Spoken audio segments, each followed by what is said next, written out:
Mate, look, podcasting does that to you. It happens to the best of us. Like, we're semi-professional podcasters now. 22 episodes in. We've made a few mistakes along the way. Don't rush. Honestly, take your time. Welcome back to the Living Room Chat podcast. Podcast? Grab that. You love an accent, don't you? Start again. You love an accent. Start again. Welcome back to episode 22 of the Living Room Chat podcast with myself, Ryan Bloomfield, and this guy here, Matt Barrell. How are you, mate? I was fine, mate, until we recorded that podcast about an hour ago and then realised the sound didn't work. So now we're here doing it again. Clearly, I don't know if I like the sound of my own voice or your voice. Ooh, I don't know. But I literally put it on in the car just to listen back to it. And I literally pulled off your drive and I thought, fuck, his mic wasn't on.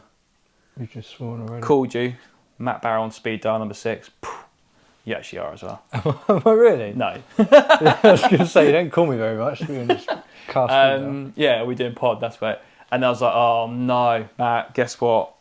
We know we talked about in our podcast about the shit quality of last episode because the mics weren't properly done. And then the irony of that we did exactly the same this episode and we didn't check. Why does it make sense to have a mute thing on one mic and not the other, though?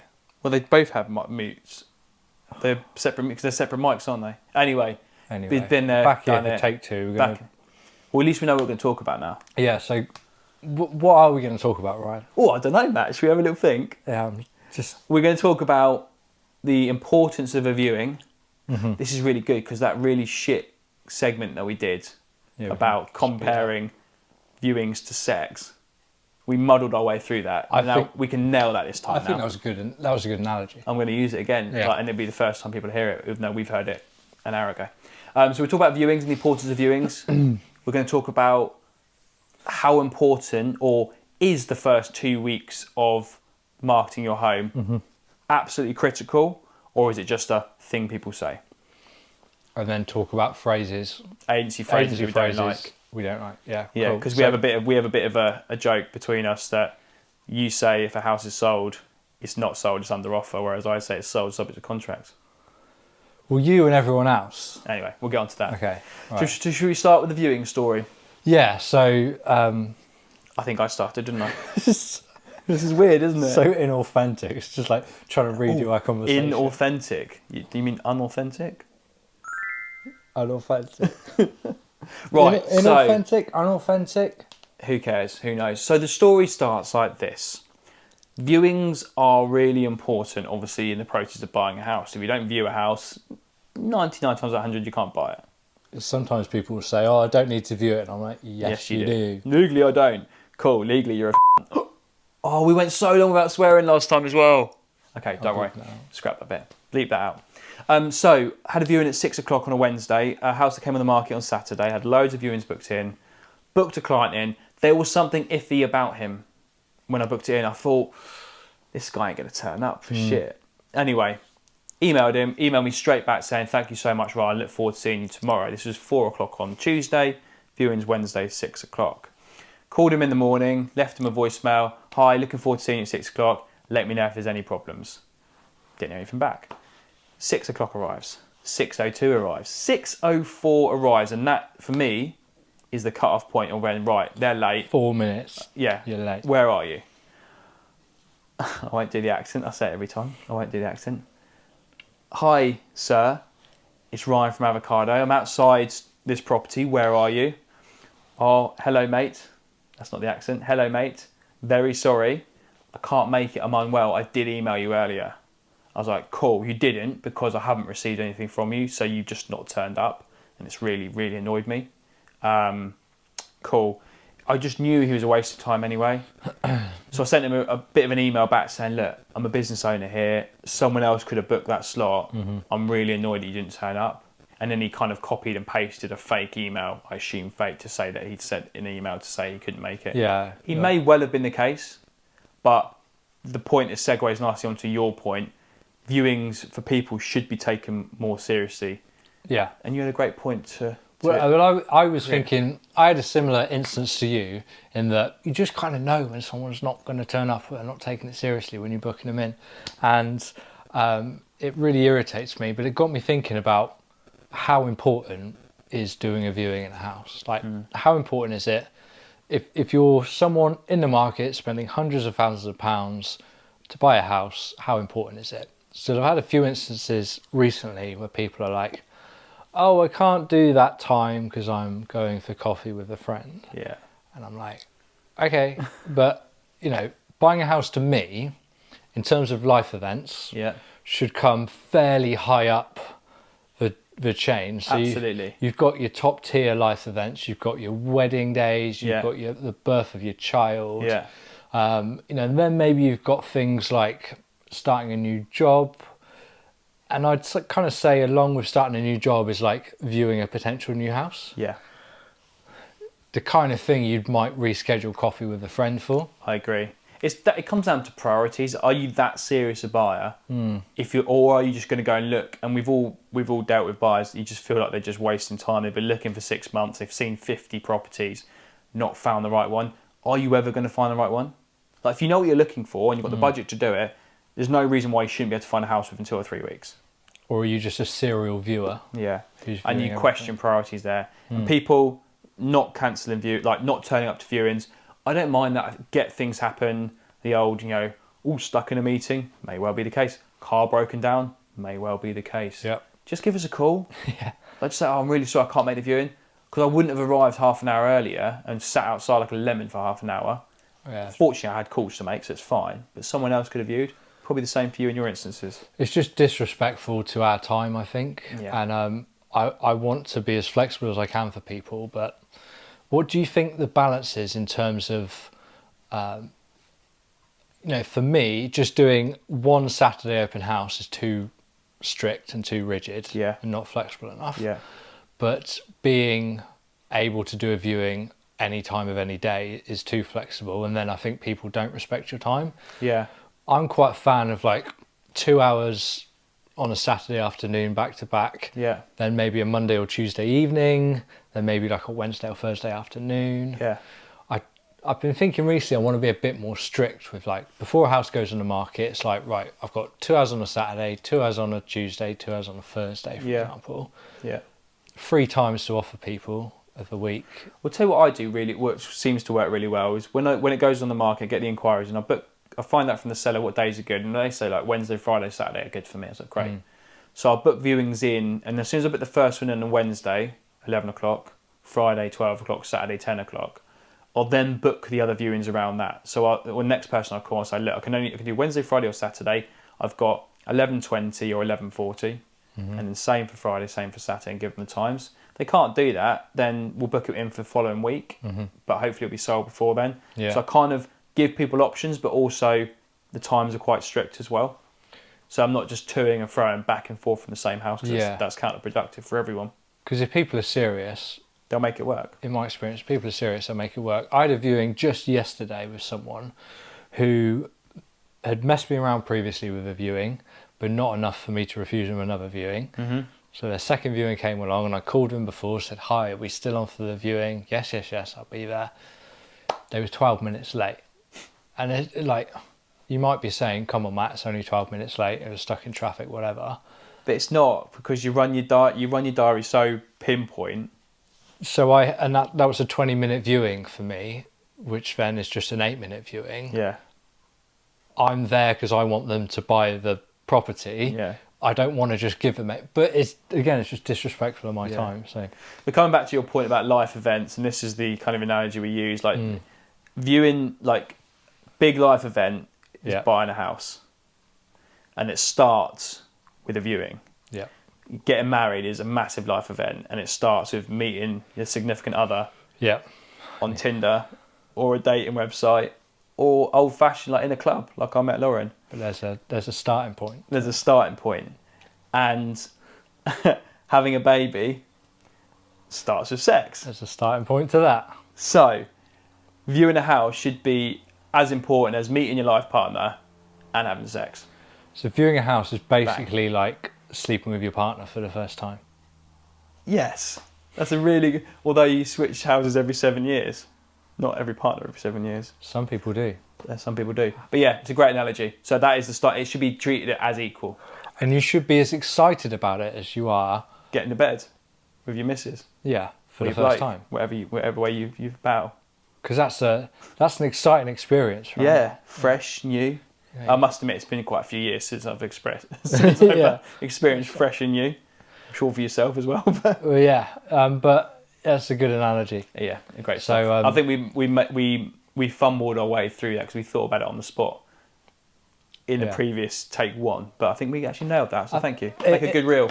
But it illustrates the point, doesn't it, that a viewing should be important to someone. If it's not important to someone, if they're not even getting time off work to, like, and I'm not saying we should be so rigid that people have to take time off work to view our properties, not at all. No. I just think if you're serious about property, Yeah. you should make the time. You should never go and see a house just for the sake of it. Like, be genuinely engaged with the house and everything about it before you go and see it, and ask the right questions, because it will be a better experience for everyone involved. Well, and also, you think of how much effort we put into the marketing. Yeah. So back in the day, you just have a few photos, Yeah. but now you have lots of photos. You have a floor plan with measurements. You now have a video. Drones shit. You have all the publicly available information about what the house sold for, what the other house on the street is sold for. So you can have a really good idea of what you're going to see before you go to see it. So it annoys me that people don't take viewing seriously, and thank you for listening. Mate, just quickly talk about it. This is I actually didn't talk about this in our first take, but this is another one. I had the best transition of my video editing career on my latest video. Lauren was walking, there was like a chimney in the middle of the room and it had two separate access points. Yeah. And Lauren walked behind the chimney and I moved the camera behind her and filmed her coming out the other side. Nice. I was really pleased with it. So anyway, that's up in the game, up in the video game. Which leads us nicely on to our next, it's a segue on to the marketing of a home and how important, how critical the first 2 weeks are. In your opinion though, Matt, do you think it is critical, or is it just a mirage? The first 2 weeks are so important, and you don't get a second chance at it. And if you don't get the first 2 weeks of marketing right, you will add months onto your home moving process. Because you'll find, like, and we know with all the marketing we do, the exposure, the blueprint we follow to launch properties, that first 4 or 5 days, you can very quickly tell how much interest you're going to get. Yeah. Sometimes it doesn't happen in the first 24 hours, but 3, 4, 5 days later, you're getting inquiry after inquiry. Yeah. You're getting 15 to 20 inquiries. That's great. That's probably going to equate to 12, 13, 14 viewings potentially. And from those, you should expect to get 2 or 3 offers. But do you know, and this is the problem sellers sometimes have, it's difficult for us to explain, because I can see where they're coming from. If you think, it's only been on 2 weeks, we've had 15 viewings and 3 offers, I'm going to get so many more. You won't. No. It dies a death after 2 weeks. It's a complete misconception. When people think, it's only been 2 weeks, so obviously there'll be more people. Yeah. 2 weeks that's the magic time. You know, you should find your buyer in 2 weeks. And this is the confusion about timescales with moving home, is because in 2 weeks you can get a great price for your house, you can find a great buyer, and then it's 3 months to get the deal through. Yeah. So actually you're only on the market for 2 weeks. Yeah. For most people who do it right. Yeah. And then the rest of it's illegal. I had a chat with the seller literally. I was on the way to the to do the pod review today at 9 o'clock. I've got 2 offers from it went on the market Saturday. Had the guy didn't turn up for them. The previous story is that same house got 2 offers on it now. So I spoke to the seller about them this morning. Rejected both of them. They're not quite. The one's not far off where they would accept, but the position's not great. But anyway, she literally said to me word for word, well, it's only been on the market 5 days, so we're reluctant to accept anything yet. We want to see how it goes for the next couple of weeks. Yeah. And this is exactly what we're talking about. That's the wrong attitude to have. But that's not her fault. That's just her opinion. Yep. So I kind of set the scene to educate and say, look, actually, most active is the first 2 weeks. Got a few more inquiries booking, blah, blah, blah, blah. We may well get a better price.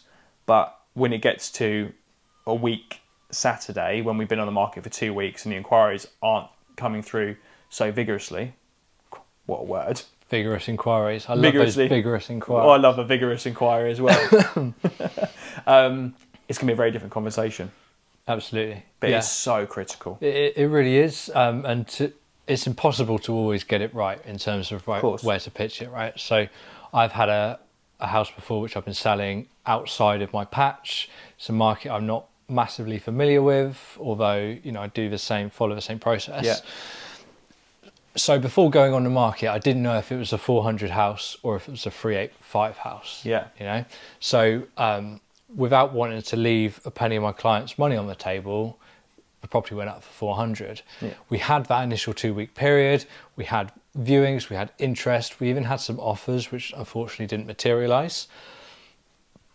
But the 2 weeks didn't get the result we needed to. And so it turns out it's a 385 house. Right. So I had to make that adjustment. And as soon as I made that adjustment, we got the activity and then it sold. Yeah. But it took 2 months to do that. Yeah. And then another 3 or 4 months now for the legals. Yeah. So had I put that house on the market at 375, the same net result would have happened. We'd have got that 385 offer because it's worth 385. Yeah. It just would have been in 2 weeks rather than 2 months. Yeah. So it's fair, like, and then why it's so important. It literally, I mean, moving house is moving house, but you have certain times people want to move. When first couple of days of June now, if you put your house on the market today and get the price wrong, or the marketing doesn't go well and it takes 2 months to sell, it's crazy to think, but you're going to be pushed to be moved in before Christmas. Whereas you get it spot on, you're 100% going to be in your new home for Christmas. Absolutely. And that's the way of looking at it, is the difference between, as you said, 4 months or 6 to 8 months can be that much difference. And you can never underprice your house. And I so understand why people don't believe that. Yeah. And people think, oh, well, my house, I think it's worth 500k, so I want to put it on for 550. And anyone who doesn't believe that, I'd say just go and look at auction properties in your local market. So every now and again, a property will come up on Rightmove with like a guide price, which looks very, very cheap. And now all auctions are done online. You can watch them live. You can see how many people are bidding on it, and you can see where the price ends up. So it's not uncommon for, say, a property with a guide price of 200,000 to eventually sell for 350. Yeah. Because you've got 15 people bidding on it. Yeah. I think the same thing happens, right, in the normal market. Absolutely. You just and it's quite ballsy to do that. If your house is worth 500 and every agent said it's worth 500, and you say, well, I want to put it on for 525, and then I'd try and get 500. No one would go, well, if it's worth 500, let's put it on at 475. And generate loads of interest and push the price up. That'd be amazing. And we've got case studies to prove that works. Yeah. But the risk is, in a seller's eyes, and to be fair to our eyes, like, actually, you are at risk of losing 25 grand, because what if you don't get any offers? That's the first 2 weeks, though, isn't it? Yeah. So if you don't get those offers in the first 2 weeks and you're there at 475, that's the problem. Yeah. But your house was never worth 500. That's the thing. Right. Because the house is worth what someone's willing to pay for it. Yeah. And it's our job as marketeers to position it correctly, whether that's price, marketing, whatever, viewing structures, to make sure we maximise that asset for the client. That is our job. Yeah. But it ultimately doesn't matter how good we are, we influence it, but it is worth what someone's willing to pay for it. If it's worth more than 475, more people are going to want it, and they're going to have to offer over to secure it. And then people get more emotionally attached to it because they feel like other people want it, and it's just that's the psychology behind it. Yeah, human nature suggests if you like something, so does everyone else, and that's the whole manipulation you buy into of how we push buyers to pay the right price for our clients, because that is the key. And I always say to sellers, like, I don't know exactly what this is worth because I'm not going to be buying it. Yeah. You know, but we follow the process, follow the strategy, and that will get you the best price. Absolutely. So I had a call from my dad yesterday about me valuing a house, which is, again, outside of my area. Yeah. And he said, oh, well, you couldn't do that, could you? You don't know the market and stuff. And he was like, he said, I was asked to ask you, but he said, you won't. I said, well, I can get within 5%. Yeah. Just from the comps. And then I said, you know, I'll always advise people to market on the lower end of that. Yeah. And then go from there. Let the market do its thing. Yeah. What are your thoughts on managing properties in different markets? It depends on the property. And I say this in my networking group because someone said, you know, would you go to Winchester, for example, to do a property? It's about an over an hour's drive for me. Yeah. One way. Yeah. It's a long drive. 10% fee. So if no, not necessarily. So I was like, yeah, I would for the right property. If it's a 6-bed detached in the centre of town at 2.5 million, sign me up. I'm there. Yeah. If it's a 1-bed flat above a shop for 150 grand, nah, I'm not interested. Yeah. So it depends very much on the property. I've sold the furthest I've gone off it. I've sold a house, Hounslow Way, sort of West London. That was a 40-minute drive back and forth. I've got that house on the market in Langley at the moment. It's a struggle. That's probably the limit. But again, depends on the property. Those are both over 500 grand, so it's worth it. Yeah. But I had a flat on the market in Uxbridge, and after I couldn't sell it for 8 weeks, just said go on with someone else. Just I'm not interested. Because you can't. Yeah, not being rude and said, look, I'm not. It's not the right price for me to get it sold. Mm-hmm. It's not. I did it as a favour for someone else. It's not worth my time. I'm go with another agent. Yeah. So that's my opinion. Yours? Yeah, I think the same thing. I think it's just managing the viewings and do I know I can do a good job with the distance? Yeah. And I think I know now what the distance is that I can take on. I think for me, if I have to drive 20 minutes to an appointment and 20 minutes back, that's fine. Half an hour, depending on the house, that'll work as well. Anything more than that, it's probably too far. Yeah, I agree. Half an hour. Yeah, half an hour max. Yeah, I agree. Anyway, okay. Agency terms. So things estate agents say on viewings and what they really mean. So I say it I don't say it a lot. I used to say it. This is my example. This house is deceptively spacious. Basically, what you're saying there is it's got a shit frontage, but it is bigger than it looks. But may not be. It might just be a way of saying this is a small shit house, but it might be spacious if you look at it in the right way. Come and have a look. It's deceptively spacious. Yeah, that's a common term, isn't it? Yeah. I hate the term. You do this. You say this term. Go on. And everyone says it. Sold, subject to contract. But it is. Go on then. What is it then? It is sold, subject to contract. It's under offer. No, but it's not. It's sold. It's under offer. Yeah, it's got an offer on it. But it's not sold. But it is subject to contract. It's not sold. Subject to contract. Like it's sold when it's sold. I don't know why you keep saying that. Why you send the offer? You may as well say sale agreed. But your sale agreed's fine. Yeah. Don't you think under offer is more appropriate? No. Because then this leads to my next. You could have a big sign saying, "Hey, guess what? Buyers and sellers are in unison with their views on the price." I'd be more okay with that. Would you? SSTC. Or BNSU on price. I just feel like it's misleading. That's fine. Like for the average person, say like, the house is sold. It hasn't sold at all. It's under offer. Yeah, I hear your point, and obviously they can still technically offer on it. It's called gazumping, and it's very frowned upon. That's another topic for another day. Yeah. But yeah, mate, whatever floats your boat. I don't think it's a big thing. It leads me to my next phrase I don't like. Go on. Unexpectedly re-available. A lot of people do that. Everyone does it.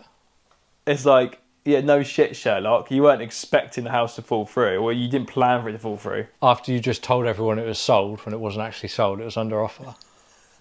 Unexpected. Oh, wasn't expecting this one to be re-available. How many times do you hear it on a video? And a lot of Avo partners do this, to be fair, but also in descriptions. The shops are a stone's throw away. It's always a stone's throw. Yeah. Mate, the shops are half a mile away. How fucking far can you throw a stone? Because if you can throw a stone that far, you definitely need to enter the stone throwing world championships, and you'll win gold medal every time. Yeah, that's a long throw. Olympic, yeah. Ideal for an Olympic stone thrower. Yeah, because it's only a stone's throw away. Like a stone, I could probably throw a stone. I don't know, 30 meters, 40 meters. Literally on your doorstep. I say that. I literally say that. I do as well. What? So you step out your front door and there's Asda. Literally on your doorstep. I do that. I say that a lot in quite a few descriptions. I mean, you know, there's. I understand. You know, we've all got the lingo, but those SSTC really annoys me. And then unexpectedly re-available. It's just re-available. What about this one? What's your opinion on this one? An enviable size plot. The neighbours are going to be envious, aren't they? Everyone's going to be looking at your plot with envy. I do that. I put that a lot. But then I think no one really cares. Like, no one else cares. No one's envious of your plot. They don't care. They don't even see it. Yeah, no one gives a shit. I don't know why I keep using those words as well. What's one that you use that you think I shouldn't use anymore? I do feel like my pattern needs to evolve a little bit, because, you know, sometimes my creative writing, I think, needs some work. I've got an answer for that. ChatGPT. Yeah. No word of a lie. I've obviously had a few houses in coming back to that different areas. I've had one in Newbury. I've had one in Uxbridge. I've had one in Langley, and I've used ChatGPT for the local area, and then just changed the wording. It's great. It's great. That tells you all the local schools. Just go on a bit. Yeah, but then you can say, like, oh, make it shorter. In less than 200 characters and stuff. Yeah. Okay, we'll do. Next week, though, we'll obviously come to an end on this one. But next week, obviously, got that fantastic idea that I came up with at the end of draft 1 of this podcast. This is now draft 2. Funny jokes or dad jokes that people make on appointments and that we haven't heard ever before. And we have to act like oh my God, that you're the funniest guy I've ever met, and just like... Yeah, just things people do on viewing. I might just call them out next time. I might just say, to be fair, I've heard that joke 1,000 times. It's not, you're not original on that level. But I've got my things which I say, which I know are cringe, but it's just material I just rehash. Give me one. Looking at the downstairs cupboard, the understairs cupboard, Harry Potter's bedroom. Always gets a laugh. Whenever the kid pipes up or says anything positive, that's their approval then. Always gets at least a smile. When we go upstairs, as we walk, I was like, let's we'll go upstairs. I always say it, onwards and upwards, as they say. I do it all the time. Cool, excellent. All right, cool. Jokes. They're not even that funny. I can't remember a time when we weren't doing a podcast, but let's come back next week. Yeah, we will next week. We'll be in a different location, I imagine. Yeah. You'll be fresh from your networking event. Don't look too enthusiastic about it. You enjoy it, mate. You enjoy it. But anyway, we haven't touched on it, but just skirt over that. Thank you for everyone who is liking and watching the content. We've had a few of our recent videos that have actually done substantially better than our previous ones, which is great. We're in our first, we called it a semi-viral, tier 1 viral. I mean, it didn't take much to beat our previous... No, we got like a couple of 5,000s, but yeah, one of our latest ones was 14,000 views. That's cool. 5 figures. We made up our own unofficial tier, didn't we? Tier 1 of viral, 5 figures. Yeah. Tier 2, 25,000 and so on. And the more you guys like and comment, the more interesting we get. Yeah. So, yeah. Thank you so much for the lady that commented about wanting to see our feet more. I actually enjoyed that comment on YouTube. I think it was a cryptic comment. There was like some hidden message in there somewhere for me. Like, maybe we should have our feet out for pods. Well, I don't know if they were taking a piss like we should. I don't mind. I don't care if they take the piss. I love it. I don't either. But is it rude to have your socks out? Or show the bottom of your feet. Yeah, maybe it's showing it's like a gateway to your soul. Thanks for watching. Thanks for listening. Please like and subscribe. There you go, I said it. This has been episode 22. Next week will be the MJ episode 23. MJ 23? Michael Jordan. Oh, right, his number was 23. Yeah, of course it was. What do you mean, of course it was? Mate, it's like the most famous branded number ever. Michael Jordan, Bulls shirt, 23. Yeah, sorry, straight over my head. Although I did watch the Air film recently. Have you seen that? No. We'll talk off air. All right. Cheers, guys. See you soon.